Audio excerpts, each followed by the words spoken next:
Power के concept में एक नई कड़ी ऐड करते हैं, वह है सीवी मैकफर्सन। सीवी मैकफर्सन एक कैनेडियन पॉलिटिकल थ्योरिस्ट रहे हैं और वे जाने जाते हैं लिबरल डेमोक्रेटिक थ्योरी के एवोल्यूशन और कैसे कैपिटलिस्ट सोसाइटी में पावर वर्क करती है इसकी एनालिसिस और स्टडी के लिए।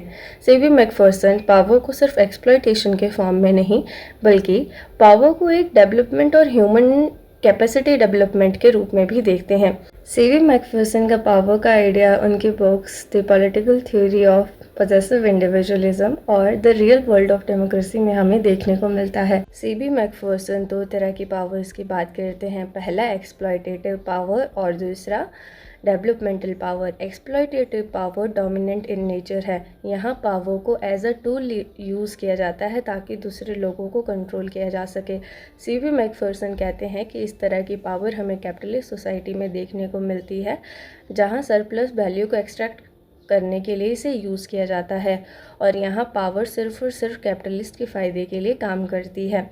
यहाँ पावर का नेचर हायरार्किकल है और एक्सप्लॉयटेटिव है। और दूसरा डेवलपमेंटल पावर। डेवलपमेंटल पावर किसी दूसरे इंसान को कंट्रोल करने से रिलेटेड नहीं बल्कि ह्यूमन पोटेंशियल को डेवलप करने और कैपेसिटी को डेवलप करने से रिलेटेड है।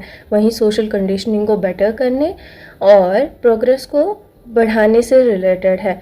सीवी मैकफर्सन कहते हैं कि इसे पॉलिटिकल एक्शंस और कलेक्टिव एक्शंस के थ्रू गेन किया जा सकता है। In simple term CV Macpherson के लिए पावर दो तरह की है, एक्सप्लॉयटेटिव और developmental. Exploitative negative in nature है और डेवलपमेंटल पॉजिटिव इन नेचर है।